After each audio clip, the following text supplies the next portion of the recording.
출애굽기 4장 24절 보겠습니다. 출애굽기 4장 24절부터 26절까지입니다. 여호와께서 길의 숙소에서 모세를 만나사 그를 죽이려 하시는지라 십보라가 차도를 취하여 그 아들의 양피를 베어 모세의 발 앞에 던지며 가로되 당신은 참으로 내게 피난편이로다 하니 여호와께서 모세를 놓으시니라. 그때에 십보라가 피난편이라 하면 할례를 일함이라. 이 말씀을 이제 자주 질문하시는 분이 계신데, 하나님이 이 모세를 에집트에서 종노를 하는 그 이스라엘 민족 동족을 구원하라고 보내셔서 미디안 광야에서 에집트로 가고 있는 도중에 길의 숙소에서 하나님이 모세를 죽이려 하셨다 그랬어요. 하나님이 이 중대한 일을 맡겨서 지금 가는 길목에서 하나님이 왜 모세를 죽이려고 하겠어요? 모세를 죽이는 게 목적이 아니고 모세에게 잘못된 것을 깨우치기 위해서 모세에게 어떤 고통을 주신 겁니다. 이게 모세에게 어떤 고통이 있었는지 모르지만은 그대로 두면은 죽을 수도 있는 그런 병이 될 수도 있고 아주 심한 고통이라고 생각을 합니다. 그래서 그 모세의 아내 십보라가 얼른 그 원인을 이제 발견한 것 같습니다.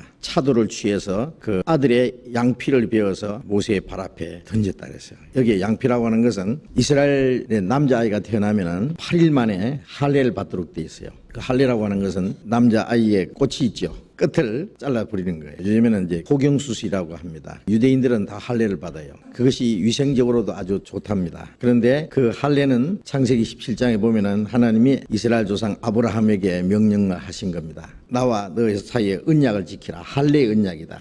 너희 모든 남자는 할례를 행하라 그랬어요. 그래서 그때 아브라함은 벌써 99세였어요. 아브라함은 99세에 할례를 받았어요. 아마 굉장히 좀 고통을 받았을 겁니다. 어린 아이들은 할례를 받을 때 너무 어리니까 아직 고통을 잘 모르는 것 같은데, 어른이 할례를 받으면 며칠씩 알아요. 많은 고통을 받아요. 아브라함이 99세에 할례를 받았으니까 아마 고통이 있었으리라고 생각합니다. 그리고 그 아브라함의 그 아들 이스마엘은 13살 때 할례를 받았어요. 그리고 이제 하나님이 아브라함이 약속하신 아들 이삭이 태어났을 때는 하나님이 말씀하신 대로 8일 만에 할례를 받았습니다. 이스라엘 남자아이는 8일 만에 할례를 받아야 돼요. 그때부터는 계속 이스라엘 남자가 태어나면 8일 만에 할례를 받는데, 모세의 아들이 할례를 받아야 되는데 받지 않았습니다. 어떤 이유로 받지 않았는지 모르지만은 할례를 받지 않았기 때문에, 그것 때문에 하나님이 모세를 죽이려고 하신 거예요. 왜 그러냐면은 이 할례를 받지 않은 사람은 하나님의 백성 중에서 끊쳐지리라 그렇게 엄하게 명령하셨기 때문에 하나님의 언약을 어기는 것이 돼요. 그래서 지금 하나님의 큰 사명을 받아서 지금 이스라엘을 애굽에서 구원하기 위해서 가고, 이스라엘 민족을 구원한 후에는 그 민족을 인도할 지도자가 될 이 모세가 지금 큰 잘못을 하고 있는 거예요. 그 아들 할례를 받지 않았기 때문에. 그래서 그것을 십보라가 아주 재치 있게 깨달은 것 같습니다. 그래서 할례를 행해서 자기 아들의 양피를 베어서 모세에게 던지면서 당신은 참으로 내게 피난편이로다. 이것은 할례를 행하지 않은 것에 대한 어떤 질책인 것 같습니다. 그리고 나서 여호와께서 모세를 놓으셨다. 할례를 행하니까 하나님이 모세를 놓았다. 아마 고통 중에서 풀려난 거예요. 그래서 피난편이라 말하는 것은 할례를 인합니다. 할례를 받지 않은 그에 대해서 책망하는 말이었다고 생각합니다. 그런데 그 할례를 하기 위해서 모세가 하나님의 일을 행사하는 일에 있어서 반드시 고쳐야 될 것을 깨닫게 하기 위해서 하나님이 모세에게 그러한 고통을 주셨는데, 왜 그렇게 할례를 꼭 받아야 되는지, 할례가 무엇이냐, 할례의 뜻을 말씀해 주십시오 이렇게 질문하셨는데요. 먼저 예레미야 4장 4절 읽겠습니다. 유다인과 예루살렘 거민들아, 너희는 스스로 할례를 행하여 너희 마음 가죽을 베고 나 여호와께 속하라. 그렇지 아니하면 너희 행악을 인하여 나의 분노가 불같이 발하여 사르리니 그것을 끌 자가 없으리라. 여기도 이제 할례에 대한 아주 엄한 명령인데, 유다인과 예루살렘 거민들아 너희는 스스로 할례를 행하라. 할례를 행하여 너희 마음 가죽을 베라. 이제 이 가죽을 베서 내버리는 것은요, 어떤 육체적인 외식일 뿐만 아니라 이거 중요한 뜻이 있는데, 마음 가죽을 베라 그랬죠. 마음 가죽이 뭐겠어요? 사람은 이제 육신이 범죄함으로 하나님과 원수가 되고 하나님께 불순종하잖아요. 그래서 하나님 앞에 부정한 자가 돼 있는 거예요. 이제 이스라엘 민족을 이 세상 많은 백성 가운데서 하나님을 등지고 사는 그 가운데서 하나님 택해서 구별했기 때문에 이스라엘 백성들은 구별된 백성이다. 세상에서 하나님께 택한 백성으로서, 택한 백성이라고 하는 하나님 앞에서의 그 표, 하나님과의 언약 맺은 백성이라는 그 표로서 이 할례를 행하는데, 이 육신의 몸을 벗는 거다 그런 뜻입니다. 이 육신에게 속한 거, 이 죄에서 구별되는 것이다. 그런 뜻입니다. 마음 가죽을 베고 나 여호와께 속하라. 세상에서 구별돼서 육신에게서 벗어나서 하나님께 구별되는 겁니다. 창세기 6장에 보면은 하나님이 그 홍수전에 세상 사람들을 책망하시면서 내가 이들과 함께 영원히 거하지 못하리니 이들이 육체가 됨이라. 하나님의 형상대로 지음받은 건 영이에요. 하나님의 영을 주셨어요. 하나님이 생기를 불어넣으시니 생명이 된 자라는데 범죄함으로 영이 죽었거든요. 영이 있긴 있지만은 죽었기 때문에 이제 육체가 주장을 해요. 범죄함으로 육체가 됩니다. 사람들은 이제 성령을 따라 사는 게 아니라 영을 따라 사는 게 아니라 하나님의 뜻을 따라 사는 게 아니라 자기 육체의 소욕을 따라 사는 거예요. 마귀는 영적으로 죽은 사람들의 육체 속의 역사에서 육체 속을 행하도록 이제 계속 충동질하고 유혹하잖아요. 그래서 하나님과 원수가 됐는데 이제 마음 가죽을 벤다. 육체에 속한 것을 벗어버리는 거다. 그래서 이제 원수된 데서 벗어나서 죄 가운데서 구별돼서 이제 하나님께 속할 것을 말하는 겁니다. 그렇지 아니하면은 너희 행악을 인하여 하나님께 거룩하게 구별되지 않으면은 즉 육신의 뜻을 따라서 계속 살고 행악을 행하게 되면은 나의 분노가 불같이 발하며 살으리니 그것을 끌 자가 없으리라. 할례를 행할 뿐 아니라 이 죄 가운데서 하나님을 떠나서 사는 거기에서 구별돼서 하나님께 돌이켜서 하나님의 뜻에 순종할 것을 요구하는 겁니다. 육체는 할례를 행했지만은 죄 가운데 산다든지 하나님께 완전히 돌이켜서 하나님의 뜻 가운데 행하지 않으면은 그 육체는 하나의 형식일 뿐이고 아무 의미가 없는 거예요.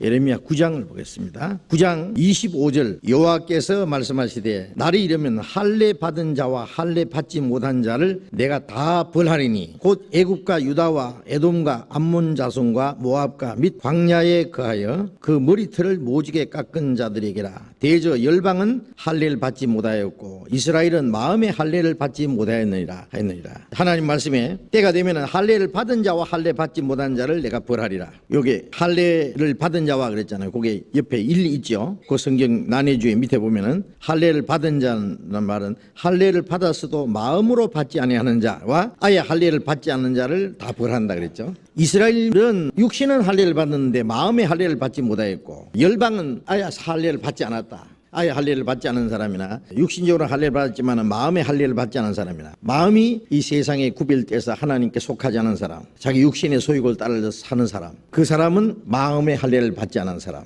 이 열방이나 마음의 할례를 받지 않은 이스라엘이나 함께 하나님이 벌을 할 것이다. 진노하신다. 그 말씀이죠. 그리고 이제 우리 시대에는 이것이 어떠한 교훈이 되는가 봅시다. 골로새서 2장을 보겠습니다. 신약 326페이지 골로새서 2장 11절 봅니다. 또 그 안에서 너희가 손으로 하지 아니한 할례를 받았으니 곧 육적 몸을 벗는 것이요 그리스도의 할례니라. 너희가 세례로 그리스도와 함께 장사한 바 되고 또 죽은 자들 가운데서 그를 일으키신 하나님의 역사를 믿음으로 말미암아 그 안에서 함께 일으키심을 받았느니라. 이제 구원받은 그리스도인들은 손으로 하지 아니한 할례를 받았다. 이스라엘 민족이 받는 그런 할례를 받지 않았다 그랬어요.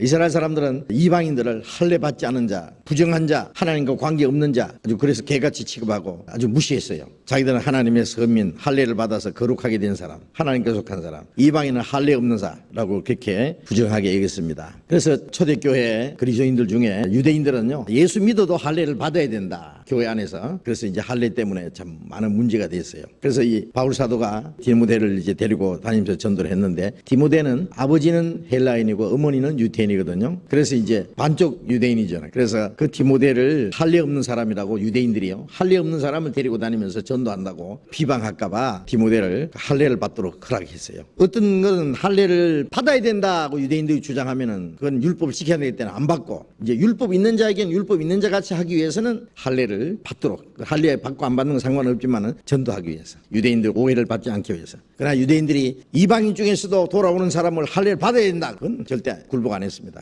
할례나 무할례가 아무 소용이 없다. 아무 효력이 없다. 그리스도 안에서 새로 지음받은 자밖에 없다. 그거는 육신적인 예법을 따라 하는 것이지 할례를 받는다고 해서 마음에 아무런 도움이 되지 않는다. 할례를 받든 할례를 받지 않든 그건 그리스도 안에서 아무 의미가 없다. 다만 그리스도 안에서 새로 지음받은 것뿐이다. 이제 갈라디아서는 그렇게 말했고 이제 구원받은 사람은 손으로 하지 않은 할례를 받았다. 곧 육적 몸을 벗는 것이요 그리스도의 할례니라. 우리 구원받고 나면은 이전 것은 지나갔으니 보라 새 것이 되었도다. 옛 사람을 벗어버리고 새 사람을 입었다.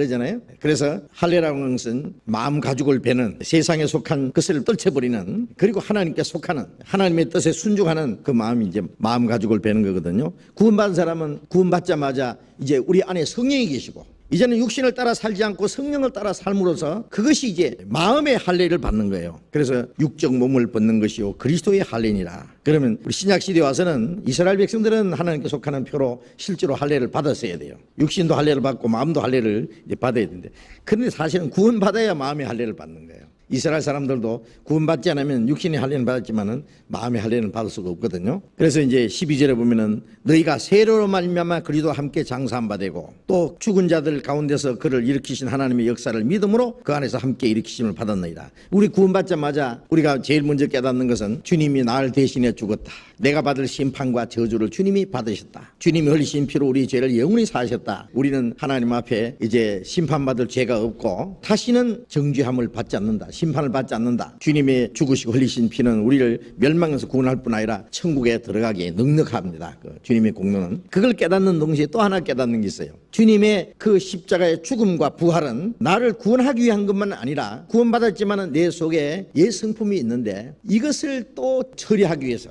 주님의 죽으심은 바로 내 죄값을 담당했을 뿐 아니라 나 자신을 처리하셨다는 걸 깨달아요. 그게 구원받은 이후에 두 번째 깨닫는 거예요. 이제 성령께서 그걸 깨닫게 하세요. 성령은 첫 번 주님의 피로 우리 죄를 영원히 사하셨다. 심판과 저주를 없애했다는 사실을 깨닫고 구원받은 사람에게는 너도 죽었다. 그걸 깨닫게 해요. 그래서 갈라디아 2장 20절에 내가 그리스도와 함께 십자가에 못 박혔나니, 바울 사도가 언제 그리스도와 함께 십자가에 못 박혔어요? 구원받고 나면은 주님이 십자가는 바로 내가 주님과 함께 못 박힌 거다. 나라고 하는 것은 뭘 말하느냐 하면은 지금 현재 납니다. 내 속에 내 욕망, 내 어떤 이상, 내 고집, 내 주장, 내 의지, 나라는 거. 그런데 그것은 이제까지 하나님을 등지고 내 생각과 내 고집대로 살았던 거예요. 우리는 다 양 같아서 그릇 행하여 각기 제 길로 갔다 말씀처럼 하나님을 등지고 자기 고집대로, 자기 욕심대로, 자기 주장대로 살았어요. 그것이 이제 죽었다, 못 박혔다. 아무리 자기 주장이 있고 하늘 찌달달한 기백이 있고 이상이 있어도 죽으면 끝나잖아요. 무덤 속에 있는 송장에 무슨 욕망이 있겠어요? 무슨 자기 고집이 있겠어요? 우리가 구원받고 나면은 나는 죽었다. 이 내 속에 있는 이 옛 사람을 처리하는 방법이 뭐냐? 이거는 좀 치료해서 되는 것이 아니라 죽어버려야 돼요. 그래서 나는 그리스도와 함께 죽었다. 십자가에 못 박혔다. 이제 내가 산 것이 아니요 내 안에 그리스도께서 사신 것이다. 주님이 십자가 죽으심은 이 나라는 내 속에 있는 죄의 세력입니다. 죄 짓고자 하는 마음, 내 욕심, 내 교만, 내 거짓, 내 이 모든 것, 이걸 처리하기 위해서 죽으셨다. 그리고 나는 장사됐다. 나라는 것은 벌써 장례식 끝났다. 이제 부활하신 주님이 내 안에 살아계신다. 주님이 내게 새로운 생명이 되실 뿐 아니라 이제는 삶의 목적이 되고 새로운 소망을 주시고 이제 주님이 내게 새로운 이상을 주시고 하나님의 뜻대로 사는 그 능력이 되신 겁니다. 이제는 그 내 안에 계신 주님의 성령을 따라서 이 새 생명을 따라서 사는 거다. 내가 육체 가운데 사는 것은 나를 사랑하사 나를 위하여 자기 몸을 버리신 하나님의 아들을 믿는 믿음 안에 사는 것이다. 그걸 깨닫는 것이 주님과 함께 죽고 장사되고 주님과 함께 살아나는 거예요. 그게 이제 구원받은 사람 마음속에 이루어졌어요. 그것을 하나님과 사람 앞에 신앙 고백하는 것, 간증하는 것이 뭐냐면 이제 침례라는 거예요. 성경에 세라고 되어 있지만은 원래 번역은 침례라고 번역해야 됩니다. 그래서 영어 성경에는 전부 베프티스트, 베프티조, 잠군다, 담군다 그 뜻입니다. 요즘에 나오는 어떤 다른 성경책에는 보면은요, 세례라고 나오는 곳에는 밑에 침례라고 따로 달아서 나와요. 어떤 성경은 아예 침례라고 번역이 된 그런 것도 있습니다. 어쨌든 잠길 침자입니다. 완전히 예수님이 요단강에서 침례를 받으셨잖아요. 물속에 들어가신 거예요. 그래서 성경에 사도행전에 보면 그 세례 받을 때 전부 물에 내려갔다. 세례 받고 물에서 올라왔다는, 몸이 잠겨야 되니까 내려가야 돼요. 물 한 컵 떠오너라 하고 이렇게 물을 붓는 게 아니에요. 그래서 전부 침례인데 침례의 의미는 뭐냐? 사도행전 6장 3절에 말씀하신 대로 우리가 세례로 그리스도와 함께 죽고 장사되고 주님과 함께 부활했다.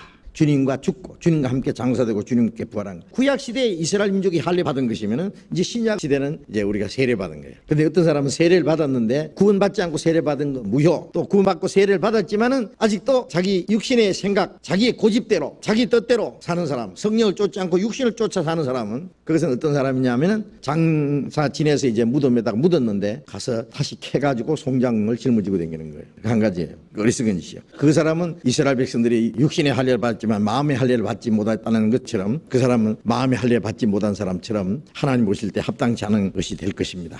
자, 그 할례의 의미, 그것이 신약 시대와 무슨 관계에 있다는 것을 말씀을 드렸습니다.